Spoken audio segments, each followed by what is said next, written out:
اعوذ باللہ من الشیطان الرجیم بسم اللہ الرحمن الرحیم۔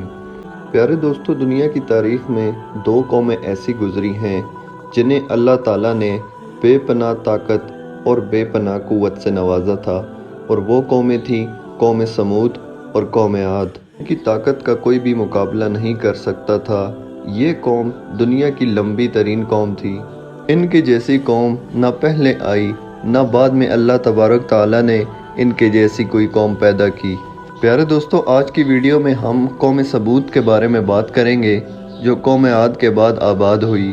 قوم عاد دنیا کی سب سے پہلے طاقتور ترین قوم تھی، جس نے اللہ تبارک تعالیٰ کی نافرمانی کی اور گناہوں کے اندر مبتلا ہو گئے تو اللہ تعالیٰ نے ان پر دردناک عذاب نازل کیا، اس قوم کو تباہ و برباد کر دیا اور اس قوم کا نام و نشان صفحہ ہستی سے مٹا دیا۔ اس طرح قوم عاد کے بعد ایک دوسری قوم مارز وجود میں آئی، جس کو قوم سمود کہا جاتا ہے۔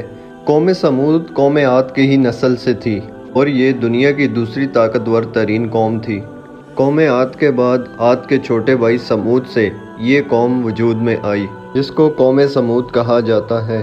یہ قوم حجر کے علاقے میں آباد تھی اور آہستہ آہستہ یہ لوگ پھیلنے لگ گئے، یہاں تک کہ یہ لوگ مغربی اور شمالی عرب تک پھیل گئے۔ اس قوم نے اپنا دارالحکومت حجر کو ہی رکھا، جو کہ شہر حجاز کے قریب واقع ہے، جسے آج ہم مدائن صالح کے نام سے جانتے ہیں۔ پیارے دوستو، اس وقت کی طاقتور ترین قوم قوم سمود تھی۔ اللہ تعالیٰ کا ان پر کرم تھا کہ اللہ تعالیٰ نے انہیں بے پناہ طاقت عطا کی تھی اور اللہ تعالیٰ نے انہیں بے پناہ نعمتوں سے بھی نواز رکھا تھا۔ تاریخ کی کتابوں میں ان کا قد 40 ہاتھ بتایا گیا ہے اور ان کی عمر 900 سے 1000 سال بتائی گئی ہے۔ اللہ تعالیٰ نے ان کی جیسی قوم پہلے اور بعد میں نہیں پیدا کی۔ ان کو کوئی بیماری نہ لگتی اور نہ یہ لوگ بوڑھے ہوتے۔ یہ لوگ اتنے زیادہ طاقتور تھے کہ ان کی نظر تک بھی کمزور نہیں ہوتی تھی۔ پیارے دوستو، قوم سمود کی ایک خوبی یہ بھی تھی کہ یہ اپنی عورتوں سے ایک بار ہم بستری کر لیں تو وہ عورت ایک باری میں ہی حاملہ ہو جاتی تھی۔ یہی وہ خوبی تھی کہ قوم عاد کی تباہی کے بعد یہ قوم سمود بن کر ابھری۔ اللہ تعالیٰ نے اس قوم کو بہت زیادہ طاقت سے نوازا اور اس کے علاوہ بے پناہ نعمتوں سے بھی نوازا، لیکن اس کے باوجود اس قوم سے ایسا کون سا گناہ ہوا جس کی وجہ سے اللہ تعالیٰ نے ان پر دردناک عذاب نازل فرمایا اور اس قوم کو صفحہ ہستی سے مٹا دیا۔ پیارے دوستو، اس قوم کے گھروں کو اللہ تعالیٰ نے آج بھی نشان عبرت کے طور پر سلامت رکھا ہے۔ یہ قوم بڑے بڑے پہاڑوں میں رہنے کی شوقین تھی۔ یہ لوگ پہاڑوں کو تراش کر اس میں خوبصورت محلات بناتے تھے۔ اللہ تعالیٰ نے قوم سمود کو بہت سی نعمتوں سے نوازا تھا۔ سرسبز و شاداب باغ، پانی کی میٹھی نہریں اور بہت زیادہ نعمتیں عطا کی تھیں۔ اس قوم کے عالی شان محلات اتنے زیادہ خوبصورت ہوتے تھے کہ دور دراز سے لوگ صرف ان محلات کو دیکھنے کے لیے آیا کرتے تھے۔ پیارے دوستو، سرسبز و شاداب باغات، پانی کی میٹھی نہریں اور بے پناہ نعمتیں جو کہ اللہ تعالیٰ نے انہیں عطا کی تھی، اس کی بنا پر یہ قوم غرور و تکبر میں آ گئی اور سرکشی کی دھت میں آ کر اللہ تعالیٰ کی نافرمانیاں کرنے لگی اور اللہ تعالیٰ کی وحدانیت کو چھوڑ کر اپنے ہاتھوں سے تراشے ہوئے بتوں کی پوجا کرنے لگے۔ اور یہ بات بھی بھلا بیٹھے کہ کچھ عرصہ پہلے انہی کی قوم پر انہی گناہوں کی وجہ سے اللہ تعالیٰ نے دردناک عذاب نازل فرمایا تھا اور اس قوم کو صفحہ ہستی سے مٹا دیا تھا۔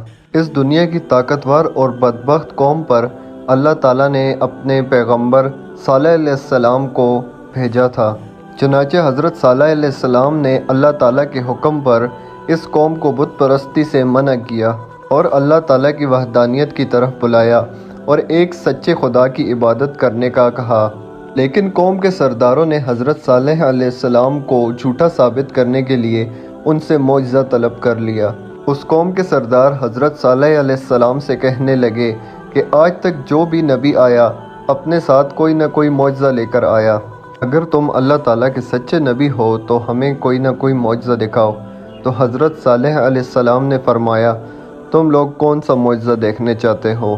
تو اس قوم کے سرداروں نے کہا، یہ جو سامنے چٹان ہے، اس میں سے ایک گبن اونٹنی اور آتے ہی بچہ پیدا کر دے اور دودھ دینا شروع کر دے، اور وہ اونٹنی دنیا کی خوبصورت ترین اونٹنی ہو، اور اس کے ساتھ ساتھ وہ اونٹنی ایسی ہو کہ اس کا ماں باپ بھی کوئی نہ ہو۔ قوم کے سرداروں کی بات سن کر حضرت صالح علیہ السلام نے اللہ تعالیٰ سے دعا کی، اور دیکھتے ہی دیکھتے چٹان میں سے ایک حاملہ اونٹنی چل کر آئی اور آتے ہی بچے کو جنم دیا۔ اس کے تھن دودھ سے بھرے ہوئے تھے، اور اس اونٹنی نے اتنا دودھ دیا کہ سب لوگوں نے پیٹ بھر کر دودھ پی لیا۔ اس کے باوجود بھی دودھ وافر مقدار میں موجود تھا۔ چنانچہ حضرت صالح علیہ السلام کا یہ عظیم الشان معجزہ دیکھ کر وہ قوم اور اس کے سردار لاجواب ہو گئے، اور اس قوم کے بدبخت سردار حضرت صالح علیہ السلام سے کہنے لگے، یہ تو سراسر جادو ہے۔ اس قوم کے بدبخت ترین سرداروں نے یہ معجزہ دیکھنے کے باوجود بھی حضرت صالح علیہ السلام پر ایمان لانے سے انکار کر دیا، اور اسی طرح اپنے کفر و شرک پر اڑے رہے۔ چنانچہ اس قوم کے کچھ لوگوں نے حضرت صالح علیہ السلام کی اس اونٹنی کو نقصان پہنچانے کی کوشش کی۔ حضرت صالح علیہ السلام نے فرمایا، یہ اونٹنی اللہ تعالیٰ کا ایک معجزہ ہے، چنانچہ تم اس اونٹنی کو اللہ تعالیٰ کی زمین پر چھوڑ دو، اور اسے کسی قسم کی بھی تکلیف نہ پہنچانا، ورنہ اللہ تعالیٰ کا دردناک عذاب تم لوگوں کو پکڑ لے گا۔ اور اس طرح وہ اونٹنی اور اس کا بچہ قوم سمود کی کھیتوں میں چرتے اور وہاں کا سارا پانی پی لیتے۔ یہ ماجرا دیکھ کر قوم سمود نے حضرت صالح علیہ السلام سے شکایت کی کہ اونٹنی اور اس کا بچہ چشمے کا سارا پانی پی لیتے ہیں اور ہمیں پینے کے لیے پانی میسر نہیں ہوتا۔ تو یہ شکایت ان کی سن کر حضرت صالح علیہ السلام نے چشمے کے پانی کو دنوں میں مقرر کر دیا۔ ایک دن اونٹنی کا اور ایک دن قوم سمود کا مقرر کیا گیا۔ پیارے دوستو، جس دن وہ اونٹنی چشمے کا پانی پیتی تو اس دن وہ دودھ بھی زیادہ دیتی، اتنا دودھ دیتی کہ صبح و شام دودھ دونے سے بھی دودھ ختم نہ ہوتا۔ جس طرح اللہ تعالیٰ قرآن پاک میں اس بات کی طرف اشارہ کرتے ہوئے فرماتے ہیں، اور صالح علیہ السلام نے فرمایا کہ ایک دن اس اونٹنی کی پانی کی باری ہے اور ایک معین دن تمہاری پانی کی باری ہے، اس کو کوئی تکلیف نہ دینا، ورنہ اللہ تعالیٰ کا دردناک عذاب تم لوگوں کو پکڑ لے گا۔ کچھ عرصے بعد قوم سمود اس اونٹنی سے تنگ آ گئی، کیونکہ جس دن اونٹنی پانی پیتی اس دن ان کو پانی پینے کے لیے نہیں ملتا، اور ویسے بھی قوم کے سرداروں نے اس اونٹنی کو حضرت صالح علیہ السلام کا جادو قرار رکھا تھا۔ لہٰذا قوم سمود کے ایک طاقتور سردار کی بیوی جس کا نام صدوق تھا، اس کی 2 انتہائی خوبصورت حسین و جمیل بیٹیاں تھیں، ان کی عمریں 12 اور 14 سال تھی۔ چنانچہ اس عورت نے حضرت صالح علیہ السلام کے بیٹے کو لالچ دی کہ اگر تم رات کے اندھیرے میں اس اونٹنی کو قتل کر دو تو انعام کے طور پر میں اپنی بیٹیاں تمہیں دوں گی۔ حضرت صالح علیہ السلام کی اولاد بہت نیک تھی اور وہ اس عورت کے جال میں نہ پھنسے۔ پھر اس کے بعد اس صدوق نامی عورت نے پوری قوم میں اعلان کر دیا کہ جس نے بھی اس اونٹنی کو قتل کیا میں اس کا نکاح اپنی دونوں کنواری بیٹیوں سے کروں گی۔ یہ اعلان سن کر اس قوم کے 2 انتہائی طاقتور نوجوانوں نے اسی رات حضرت صالح علیہ السلام کی اونٹنی کو ذبح کر دیا۔ اللہ تبارک تعالیٰ کی اس بھیجی ہوئی اونٹنی کو قتل کرنے کے بعد اس قوم نے حضرت صالح علیہ السلام سے کہا کہ اگر تم اللہ تعالیٰ کے سچے نبی ہو تو ہم پر وہ عذاب نازل کرو جس کا تم ہم سے کہا کرتے ہو۔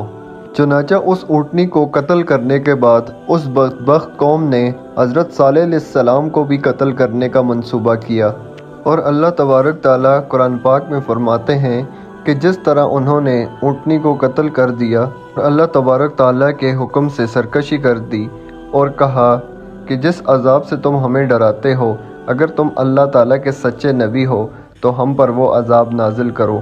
اس طرح اس قوم نے جب اللہ تعالیٰ کی اس بھیجی ہوئی اونٹنی کو قتل کر دیا اور اپنی نافرمانی میں حد سے زیادہ بڑھ گئے اور خود ہی اللہ تعالیٰ کے عذاب کو طلب کرنے لگے، تو حضرت صالح علیہ السلام اس قوم سے کہنے لگے کہ اب اللہ تعالیٰ کے دردناک عذاب سے تم لوگوں کو کوئی نہیں بچا سکتا۔ حضرت صالح علیہ السلام کی یہ بات سن کر اس قوم کے 9 بدبخت نوجوانوں نے یہ کہا کہ اب یقیناً حضرت صالح علیہ السلام کو قتل کر دیا جائے۔ یہ 9 افراد ایک پہاڑ کے پیچھے چھپ کر حضرت صالح علیہ السلام کا انتظار کرنے لگے، کب حضرت صالح علیہ السلام یہاں سے گزریں اور معاذ اللہ ہم انہیں قتل کر دیں۔ لیکن اللہ تعالیٰ کی حکمت ایسی ہوئی کہ اللہ تعالیٰ نے ان 9 افراد پر اسی رات پتھروں کی بارش برسا دی، جس کی وجہ سے وہ 9 کے 9 افراد ہلاک ہو گئے۔ صبح قوم سمود نے پھر ان 9 افرادوں کی لاشوں کو دیکھا اور اللہ تعالیٰ کے دردناک عذاب کو دیکھنے کے باوجود بھی وہ قوم سرکشی سے باز نہ آئی۔ اس طرح حضرت صالح علیہ السلام کی قوم قابل ہدایت نہ رہی تو حضرت صالح علیہ السلام نے فرمایا، تم لوگوں کے پاس صرف 3 دن بچے ہیں، 3 دن میں جتنی عیش و عشرت کر لو، جتنی عیاشی کر لو، 3 دن کے بعد اللہ تعالیٰ کا دردناک عذاب تم لوگوں کا منتظر ہے۔ جس طرح اللہ تعالیٰ قرآن پاک میں فرماتے ہیں کہ حضرت صالح علیہ السلام کی اونٹنی کو جب اس قوم نے قتل کر دیا تو حضرت صالح علیہ السلام نے کہا کہ 3 دن اپنے گھروں میں فائدہ اٹھا لو اور یہ وعدہ جھوٹا نہیں۔ اس طرح حضرت صالح علیہ السلام نے اپنی قوم کو جب دردناک عذاب کی وعید سنائی اور اس قوم کے بے شرم لوگوں نے حضرت صالح علیہ السلام کا مذاق اڑانا شروع کر دیا، اور اس قوم کے بے شرم لوگ حضرت صالح علیہ السلام سے کہنے لگے کہ آپ ہی بتا دیں کہ یہ 3 دن ہم شراب میں گزاریں یا شباب میں گزاریں۔ تو حضرت صالح علیہ السلام فرمانے لگے، پہلے دن تم لوگوں کے چہروں کا رنگ زرد ہو جائے گا، دوسرے دن تم لوگوں کے چہروں کا رنگ سرخ ہو جائے گا، اور تیسرے دن تمہارے چہروں کا رنگ کالا ہو جائے گا، اور چوتھے دن تم لوگوں پر اللہ تعالیٰ کا دردناک عذاب نازل ہو جائے گا۔ چنانچہ حضرت صالح علیہ السلام کی قوم پر اس بات کا کوئی اثر نہ ہوا، وہ اسی طرح نافرمانیوں میں مبتلا رہے اور اللہ تعالیٰ کی نافرمانیاں کرتے رہے۔ تیسرے دن پھر ایسا ہی ہوا، ان لوگوں کے چہرے سیاہ ہو گئے اور اپنے کالے چہرے دیکھ کر وہ قوم ڈرنے لگی اور ایک دوسرے سے کہنے لگی کہ نہ جانے کون سا دردناک عذاب اب ہم پر نازل ہوگا۔ چوتھے دن ایک زوردار اور خوفناک چیخ آسمانوں سے نکلی، جس چیخ کی وجہ سے قوم سمود کے تمام کانوں کے پردے پھٹ گئے اور ان کے دل جیسے باہر آنے لگے اور روحیں جسموں کو چھوڑنے لگی، اور چند ہی لمحوں میں وہ لوگ جہاں جہاں موجود تھے اپنے اوندے منہ گر گئے اور تڑپ تڑپ کر ہلاک ہو گئے۔ پھر اس کے بعد اللہ تعالیٰ نے ایک شدید زلزلہ بھیجا، جس زلزلے کی وجہ سے اللہ تعالیٰ نے ان کے گھروں کو انہی پر گرا دیا۔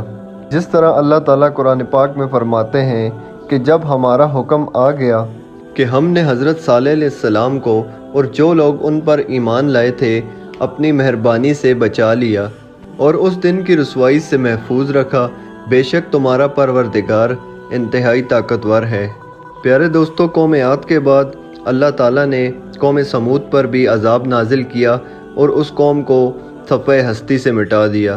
اللہ تعالیٰ سے دعا ہے کہ اللہ تعالیٰ اپنے حضور عاجزی اور انکساری کے ساتھ زندگی گزارنے کی توفیق عطا فرمائے، آمین۔